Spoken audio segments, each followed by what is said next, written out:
Obrigado a sua pergunta. Veja bem, qualquer igreja evangélica pressupõe que ela tem a Bíblia como sua única regra de fé e prática. Se não tem, não pode ser chamada de uma igreja evangélica. Então, o que a Bíblia diz é que Deus instituiu o casamento. E o casamento, segundo instituído por Deus, ele tem 4 pilares. Primeiro, é um casamento heterossexual. Por isso deixa o homem, seu pai e sua mãe, se une a sua mulher, tornando-se os dois uma só carne. Então, homem com homem, mulher com mulher, não constitui um casamento dentro da perspectiva de Deus. Segundo, o casamento é monogâmico.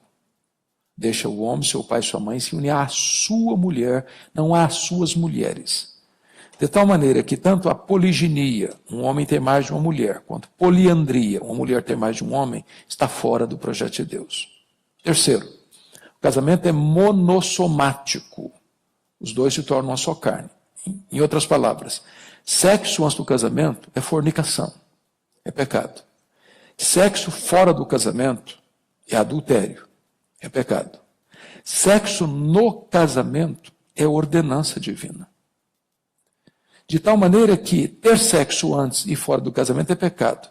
Não ter sexo no casamento também é pecado. Ou seja, é uma ordenança divina. Quarto pilar, o casamento é indissolúvel. O que Deus uniu, não o separe o homem. A palavra homem, aí no grego, está no neutro. É homem, é mulher, é advogado, é juiz, é pastor, é padre, é conselheiro, é qualquer ser humano. Nenhum ser humano tem competência para desfazer o que Deus fez. Alguns argumentam assim, bom, mas o meu casamento não foi Deus que fez. Quando eu me casei, eu fui contra meu pai, fui contra minha mãe, fui contra meu pastor. Aliás, quando eu me casei, se amarrava cachorro com linguiça. Eu não sabia de nada. Eu era como uma ovelha muda para o matadouro. Deixa eu dizer uma coisa. Ainda que alguém não tenha consultado a Deus ou desobedecido os pais ao se casar, tendo se casado, Deus ratificou aquela aliança. De tal forma que ninguém tem autoridade de divorciar-se em nome de Deus, dizendo que Deus está nesse negócio. Agora, a Bíblia diz que tem 2 cláusulas para um divórcio. E isso está na nossa confissão de fé, como símbolo de fé. Primeiro, infidelidade conjugal. Mateus 19, 9. Ou seja, quando um cônjuge é traído, seja ele o homem, seja ela a mulher, a pessoa traída pode se divorciar. Não está dizendo que deve. O divórcio não é ordenança. O divórcio é permissão. Deus não instituiu o divórcio, Deus instituiu o casamento. Mas, por causa da dureza do coração, algumas pessoas não perdoam a infidelidade e então abrem um caminho para o divórcio para a pessoa traída. Segunda cláusula é abandono irremediável. 1 Coríntios 7, versículo 15. Quando José e Maria, hipoteticamente, se casam. E o José diz para Maria assim, Maria, eu não quero mais ficar casado. Eu não quero morar com você mais. Eu não quero ficar mais com você. Eu vou embora. Sai de casa, arruma as malas e some. A Maria que foi abandonada não está obrigada a viver debaixo desse jugo. Porque o José que estava casado com ela não quer mais ficar casado com ela. Abandonou-a. Então ela está livre. Ou vice-versa. Se foi a Maria que abandonou o José está livre. Portanto, o Novo Testamento estabelece essas 2 cláusulas exceptivas. Ou adultério ou abandono. Mas aí vem uma questão que eu acho que está dentro da sua pergunta. A pessoa disse, bom pastor, mas e o meu caso? Não teve infidelidade, não teve abandono. Só que eu já estou divorciado e eu já estou casado de novo. E o que é que eu faço agora? Não tem saída para mim? Não tem cura para mim? Estou condenado? Estou perdido? Veja bem, essa é uma situação que não tem consenso entre os evangélicos. Entretanto, nós entendemos, e eu não conversei com o meu pastor aqui para saber a posição dele, mas eu creio que ele deva pensar como eu, é que só existe um pecado sem perdão, que a Bíblia menciona. Esse pecado chama-se blasfêmia contra o Espírito Santo. Em outras palavras, também é dito em Hebreus 6, 4 a 6, que é a apostasia, é um abandono irreversível, deliberado, consciente, afrontoso à fé cristã.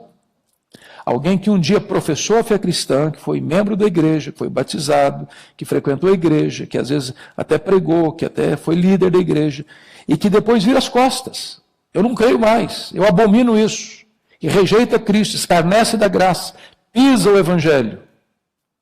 Essa pessoa que caiu assim, não tem mais arrependimento para a vida. Por quê? Porque nunca houve nela sinais de arrependimento, não houve nela qualquer disposição de quebrantamento, de arrependimento.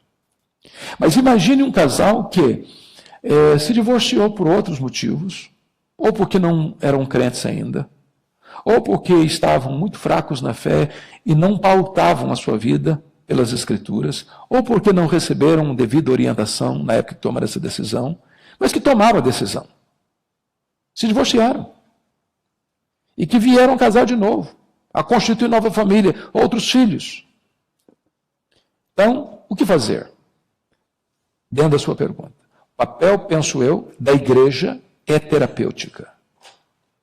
É de cura, é de acolhida, é de restauração.